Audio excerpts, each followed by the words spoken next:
Talk to Helen Thomas. She's long been known as the dean of the White House press corps. She held for many years the front row seat to history for nearly 5 decades, and she's been challenging U.S. presidents with tough questions since the Kennedy administration. 65 years ago, Helen began working as a correspondent for United Press International. She was assigned to the White House press corps on Kennedy's inauguration in 1961. In '74, she was named UPI's White House bureau chief, a title she held for 26 years.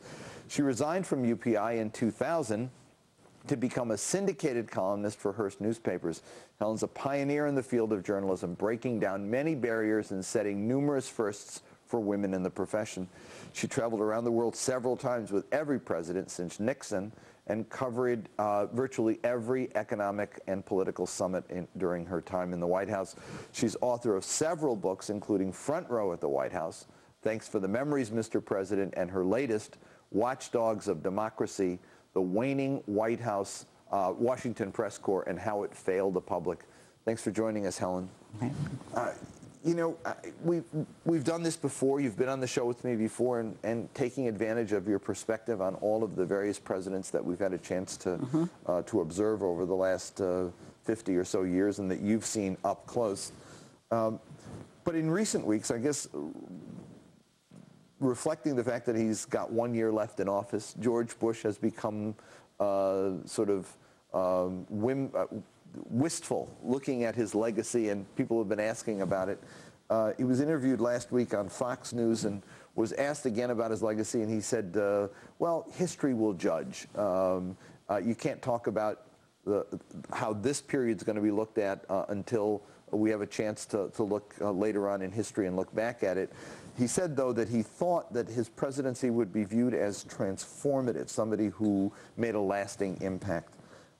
You've had a chance to look at all of these presidents. He's made a lasting impact. I want to ask you how you think, from your perspective, looking back at presidents and now looking at this one and imagining how people are going to look at him 50, 60 years down the road, what do you think, how will history judge him? Badly. I think that any president, and I know of no other president in American history who is in favor of torture. He's against the ban on torture, waterboarding, and so forth. There is a line drawn, and I think it's absolutely inhumane and illegal, immoral, unconscionable. Is that enough, or are there other aspects of his presidency that you think will ultimately... I think, you know, eavesdropping, everything he's done to destroy our civil liberties, it's endless. I can't think of anything great he's done. The article you wrote just a month or so ago, Bush looking for a success in the Middle East, hoping that that will define his legacy. Is that in the offing? I don't see how. When I asked yesterday or the day before yesterday, I guess, on the Israelis building 1,100 new settlements in Israel, I tried to get a strong opinion from the White House, and I couldn't. I mean, this goes on, the taking of other people's land. And nothing being done? And nothing is said about it. Words are empty. U.S. should put its foot down. 12 former Israeli generals have come out and wonderfully against all the checkpoints and the harassment of the Palestinians. To the point, though, that the president makes, that history will judge, and you can't look at the way things are now, but you have to look at them later on. I can judge them now. Well, let me ask you. It's my life. It's our society. Let me ask you one thing, though. I'm not waiting for history. Looking back at presidents you've known, were there others who were judged differently at the end of their term than history now reflects on them? A lot of them got a pass, but you can't wipe out the stain of Iran-Contra, Watergate, and a few other things. They survived, and they're semi-respected, but they'll never get rid of that albatross. So of betraying the Constitution. Right. And Reagan's Iran-Contra is the albatross for him. Among other things. Yeah, yeah. Well, let me ask you this.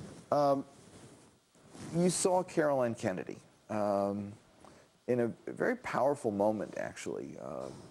An op-ed in the New York Times, and then later on stage with Barack Obama, saying that she's looked for someone who reminded her of her father, and she found it in Barack Obama. She was 3 years old, 5 years old. But she was speaking to a sort of a public mood that is created by the dynamism of the man. And then the TV ads were done with John Kennedy sort of morphing into Barack Obama. You covered John Kennedy. You've spoken highly of the dynamism he created in the White House. Compare, if you will, the moment of Caroline and Ted endorsing Barack Obama and the John Kennedy you knew. Does he have what it takes to be a John Kennedy? I think Barack Obama is too far all over the place on the Middle East. Mm-hmm. He issued a statement on Gaza saying it was okay to cut him off from oil, mm-hmm. from fuel and food. He has taken the Israeli position on everything. Mm-hmm. So I don't think the Arabs per se, and I think he has to give a wide distance because of his middle name. He wants to be sure he doesn't bend over backwards toward the Arabs. Mm-hmm. No, I mean, I would like to hear more concrete things for him. I want universal health care, single payer, everybody, like Social Security, Medicare, and so forth. He's not specific. It's nice to be all for, I'm for happiness and hope and so forth. I want some reality. Mm-hmm. Do you see anything in the phenomenon of what he has created, I think the 17 or 20,000? The good thing, of course, is the excitement and young people being interested in politics. But I want something more concrete myself. Mm-hmm. It is rather remarkable, though, when you think about it. The observation was made a couple weeks ago in one of the last presidential debates that you had two senators of 30 years standing each and two governors who'd been comparatively successful, and Richardson. And the first time a viable black and the last two standing and woman are the African American and the woman. There's something quite remarkable about that. It is. I think it shows you we're growing up. And it'll be a first for either one. That's right. Evaluate Mrs. Clinton, if you will. I think that she has her feet on the ground.